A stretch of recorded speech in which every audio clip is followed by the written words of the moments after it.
back again. Georgia's back. Tell a friend. Hey, welcome back, everybody. It is Dog Talk. I'm excited to be back with you guys, even though it might not sound like I am. I'm trying to be a little bit quiet so I don't wake anybody up. Because I could jump and holler and say a lot of things right now after Georgia's big win over Texas this weekend, 30-15.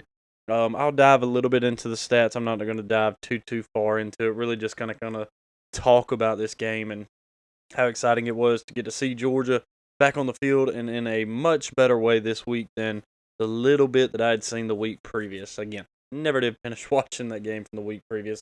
And that's just all there is to it. I mean, Georgia set a record. I say Georgia, it was Georgia and Texas, setting a record for over 12 million average viewers of this game, which peaked at 14 million, which had not happened since 2016 as far as broadcast go over TV. So, huge game this weekend. It meant a lot. You got the number 1 team in the country at home versus the number 5 team, Georgia Bulldogs, traveling into your place in Austin. A ton is going on in Texas this weekend, and Georgia looked almost like the Georgia of old. Almost like, I said I did my little ranting and raving last week about the only thing I wanted to see from Georgia, the thing we hadn't seen all season, which was that perfect football game. The perfect football game that Georgia needed to play for us to finally see what Georgia actually is. And we got that on one side of the football. We didn't get it fully, but we got it pretty good on one side of the football. Still got some work to do. And oddly, for something this year that I thought wouldn't really take a step down, has actually taken that step down. The offense just is not gelling, is not clicking on all cylinders like I would have thought that it would be, especially to this point in the season. We're over the halfway point now as Georgia is 6-1. Hey, bowl eligible. If you're wondering about that, if you had any fears of Georgia not being bowl eligible, you could set that to the side because we're at least going to a bowl game this season. Don't know if you're going to be able to say the same about an FSU team after the season they've had already this season compared to last year. But I digress. Just for all of our FSU fans that may be tuning into this, highly doubt you are, because why would you? But anyways, hey, you want to talk about some winning football, it's a good place to tune into where we're talking about the Dogs here on Dog Talk. So let's kind of get into some things here. Georgia, again, offensively, got some questions. Defensively, looked like the Georgia of old. Not saying they're the 21, 20, 21, 22 Georgia Bulldogs, but they look mighty good. They were pinning their ears back, playing really good football all night. Not just one half. Second half, yeah, Texas scored a couple of times, but Georgia overall defensively in this football game was playing lights out, and it was good to see. A lot of fun. A lot of controversy happened in this game. We'll touch on it a little bit. We're not going to dive terribly deep into it because what's the point? In the end, it didn't necessarily affect the game as far as the outcome, but it definitely affected the game as far as in-game what happened. So we'll leave it at that once we get to it. Let's just kind of look at a couple of things here. Again, Georgia wins this one 30-15. Huge game on the road, playing at night. Again, you had everything possible stacked against you coming into this game. You prevail in a big way. And here's what I want to start off with. I want to first start off talking about offense. And the kind of I don't really know the word to put for what Georgia's offense is this season. I don't have just that word that I can say, this is it. This is what's going on. Because I want to say that it's leadership. And I want to say that we don't have the guy who's stepping up. Here's the thing. I think guys may be attempting that. And I still think that may, in the end, be just what it is in Georgia's offense right now. That's not clicking 100%. That's not what we've seen in years past. And it doesn't have to be the same thing we've seen in years past. But we've got to have a little bit of a shell of ourselves that we can look and say, okay, yeah, this is a really good offense still. And right now, we're just not seeing that. We're not seeing it consistently, especially.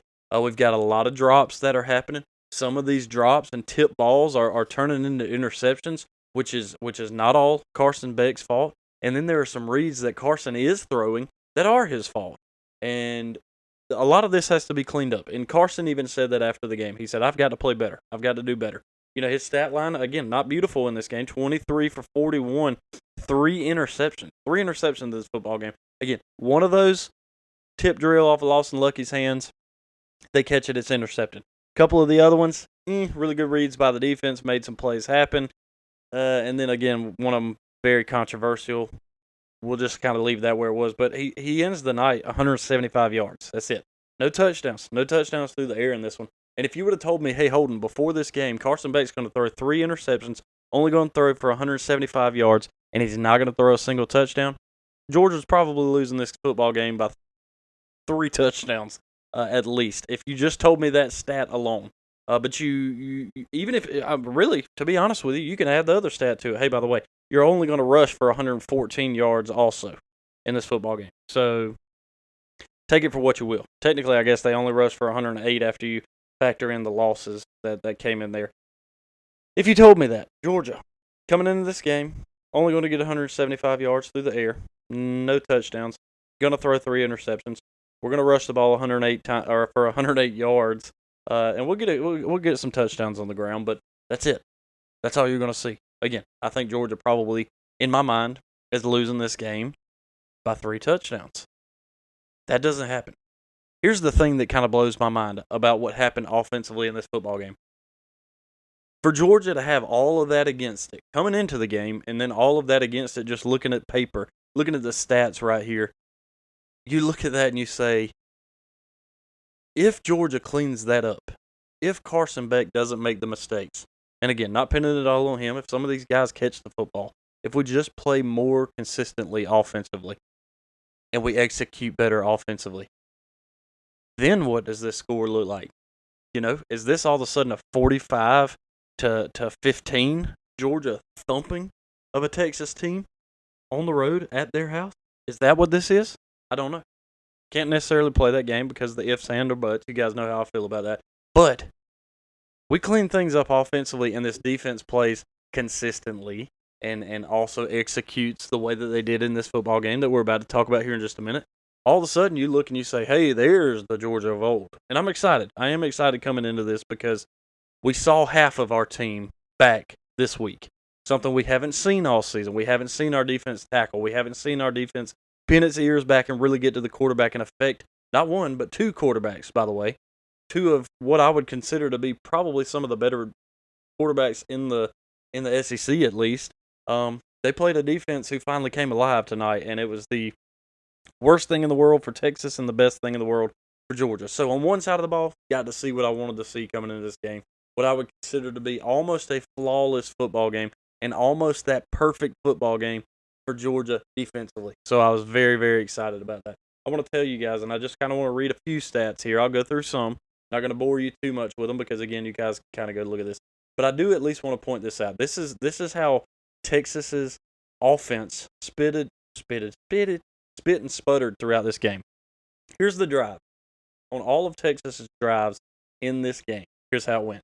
Punt, punt, fumble, punt, interception, punt, punt, fumble. Okay? That right there gets us to halftime. That's halftime right there. That's it. That's it. Halftime right there. Second half. Here we go. Let's get things started. Touchdown. All right, coming out good. Down on 4th down. Then another touchdown.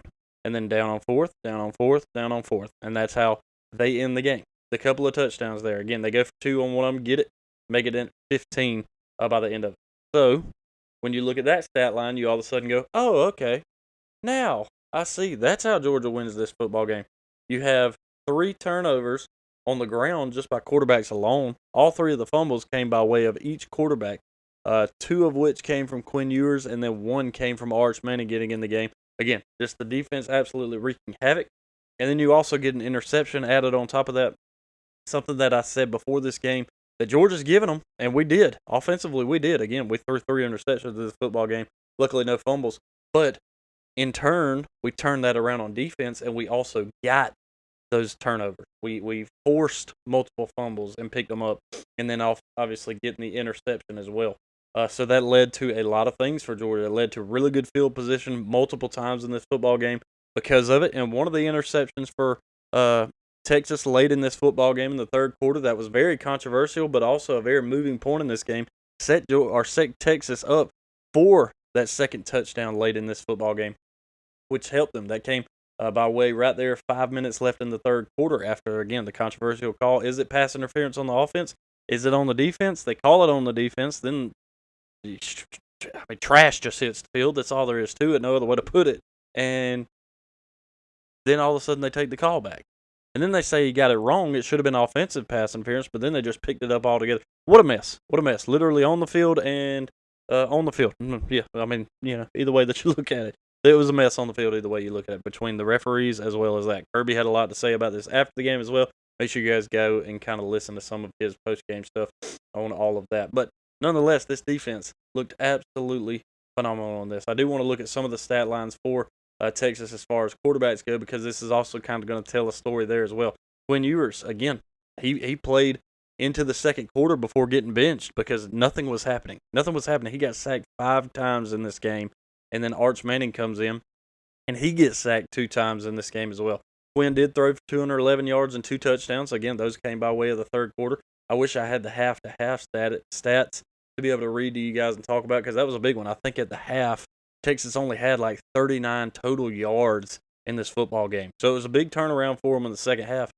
But Georgia's defense was playing lights out, especially in that first half, because I think, didn't we go to the half like 23-0? I think it was. It seemed like it was somewhere in there. Yeah, I think it was 23-0 going to the half, which was awesome, and we'll take it for sure. Then before they score a touchdown, making it 23-8, then 23-15 at the controversial call, and then we get a touchdown for Trevor Etienne. Thank goodness for him, because he had all 3 touchdowns for the Dogs in this one, which was also great. But again, defense, my goodness, you couldn't ask for any better on this. Here's another big stat in this one that made a big difference in this football game, and it's the third down conversion. We kind of talk about this week in and week out of what is it that's making the difference in this football game, and third downs to me has become a very, very, very big part of this football game. Let me scroll down to where I can get to the stat that actually kind of reads out some of these. Here we go. Third down conversion. That's by quarter. I don't want to go by quarter. I want to go through the whole thing here. Yeah, here we go. Texas, 2 for 14 in the entire game. 2 for 14. They were 0 for 3 in the first, 0 for 4 in the second, 0 for 2 in the third, and then 2 for 5 in the fourth. First half, 0 for 7. Second half, 2 for 7 if you're counting there, making it 2 for 14 on the game. And then they go for fourth down 5 times in this football game. You had no choice later into the game, and they never went for it in the first half. But third quarter alone, they went for it twice, got it once. Fourth quarter, had to go for it those 3 times, all nearing the end of the game, all in the fourth quarter again, between 11 minutes, basically 10.5 minutes to play, all the way down to 1 minute and 10 seconds to play. All 3 of those possessions, they went down and went for it on fourth down, didn't get it, went 1 for 5 on that. Georgia, on the other hand, 6 for 17 on third downs, and then 1 for 2 on fourth downs. That fourth down, a gutsy call, but Georgia trying to put the game away with 2 minutes and 13 seconds left, going for it on fourth and short. I don't think we had very much gain on it at all. It might have been like 4th and 2. And we didn't get it. They got the ball back. Not in bad territory, but they could not do anything with it. Georgia's defense was so stout in this football game. They weren't able to do anything with it. Both teams really had the ball about the same amount of time. 30 minutes, 26 seconds for Georgia, 29-34 for Texas. So it's not like one team held the ball more to keep it out of the other team's hand. Georgia's defense just absolutely lit it up in all facets of the game. I wanted to see if I could get a little bit of our defensive stats pulled up here for you guys. Yeah, here we go. Jalen Walker, 8 total tackles in this game. Dalen Everett, 7. Malachi Starks, 7. C.J. Allen, 6 before he went out. Dan Jackson, 6 before he gets tossed out of the game with a targeting call. A couple of guys getting tossed out of this game with a targeting call, which was not very fun. I can't remember if Guerrero got tossed in this one or not. Michael Williams, again, another good night, having a forced fumble. Dalen Everett having the forced fumble. Just a good night overall. Again, I think the one interception, I believe, was also Dalen Everett in here as well. Yeah, he had the one interception on the night also. Georgia had 10 tackles for a loss in this for 63 yards, 3 of which were forced fumbles in this as well. 7 sacks for 59 total yards once they adjusted everything in it. So just a huge, huge game for Georgia in this one. So fun to see. So excited to see these guys really, really just getting in the backfield, wreaking havoc, showing it in multiple different ways. It wasn't just one way. Credit out to Kirby. Credit out to to Glenn, credit out to this entire defensive staff for the game plan they came up in this to really shake things up, to make things look different, to really come at them different ways and confuse them, and be ready to really rock in this football game. A lot of fun to see. I look forward to Georgia kind of getting a little bit of a bye week, a breather before we head to Jacksonville to play a Florida team who all of a sudden has a little bit of life in it. A little bit of life. They go down to Kentucky this past week and really show up in a big way there with a little bit of an offensive explosion. They end up winning this football game 48-20. That's going to kind of go ahead and take us into looking at some of these other games around the week, or around the league here this past weekend. But Florida offensive explosion, 48-20 over Kentucky. Real big game there for them. I've noticed that the defense has really started to kind of step up here the past couple of weeks and look a lot better. Questionable for them is can the offense do something? This is kind of one of those games, kind of like the Texas-Oklahoma game, the Alabama-Auburn game. Doesn't necessarily matter which and where teams are ranked. Doesn't really matter what your record is coming into this one. This one means a lot to both teams. Neither of them like each other. Everybody hates each other a whole lot in this football game. And that's not going to change. We're still going to see that exact same thing coming into this football game here in a couple of weeks. But luckily, each of us get a bye before we come into it. And you're going to get each other's best effort. So we got to be prepared for that. Can't really live on the high. I noticed that was a really good thing in this Georgia-Texas game was we weren't living on the high. The guys made it a priority. It was one of their intentions to make sure, hey, we don't get too high. We don't get too low. We don't get too high in the big moments. We don't get too low in the bad moments. So they played really well. Great fundamental football. Tackled like we were supposed to 99% of the time in this game, which was great to see. And then even tackled so well, some guys started getting thrown out. So that's all just kind of part of it. So let's look at some of these other games around the league before we get out of here. And then this week we will not have a preview because there's nothing to preview on a bye week. We'll be back in a couple of weeks to preview that Florida game and the world's largest outdoor cocktail party coming up here in just a couple of weeks. But let's take a look at a couple of the other games going on around the country. I was pulling for Arkansas in the LSU-Arkansas game, but LSU pulls that one out 34-10. Then we talked about Florida and Kentucky a little bit there. Michigan does fall to Illinois 21-7. Illinois looking really good on the season so far. A&M over Mississippi State 34-24. Mississippi State has all of a sudden found themselves a quarterback. They found him really well last week before Georgia played Texas in Athens as that quarterback was lighting it up for Mississippi State, put up 31 against Georgia, and then they continue that at home against the Texas A&M team here this past week again. Didn't matter. A&M still had enough offense, but they only win this one by 10 as well, again, 34-24.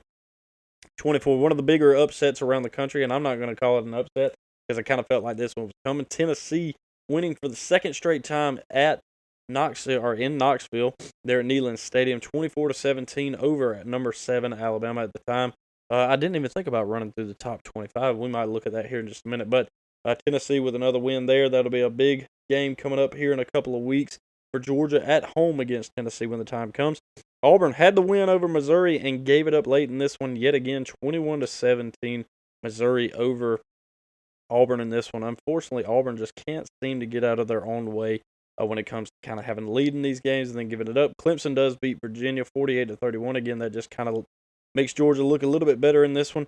South Carolina thumping Oklahoma 35-9. Oklahoma, not a very good football team. Vandy slipping by Ball State, but nonetheless, hey, they're ranked for the first time, and I don't know when. So much so that when I looked at the AP poll, when they put it up right there around that 2 o'clock hour on Sunday, I saw Vandy was at 25, and I was excited, and then I looked again and again and again, and there was no logo next to their name, mainly because I guess they've changed it since the last time they were ever in an AP poll. So kind of a funny thing. Also exciting, obviously, there for Vandy to be back at the top 25. Some of the games that did happen over the week, too, back in the Friday and Thursday slate. Florida State does fall yet again to Duke. I say yet again, that's, I guess, the first time Duke has beat Florida State. Maybe ever. Maybe just at home. I'm not really sure. But 23-16 Duke over Florida State. Again, Florida State 1-6. Not a good football team this year in any shape. Oregon over Purdue 35-0. BYU in a thriller 38-35 over Oklahoma State. Late in that one, South Alabama does beat Troy 25-9. Again, we've got a cool opportunity for Georgia to really run things back here over the next couple of weeks. But we're going to take a week off. take this bye week before we get ready to head down to Jacksonville here in a couple of weeks. When that time comes, we will get ready to preview that game. Until then, stay safe. Check in with you later. Go Dogs.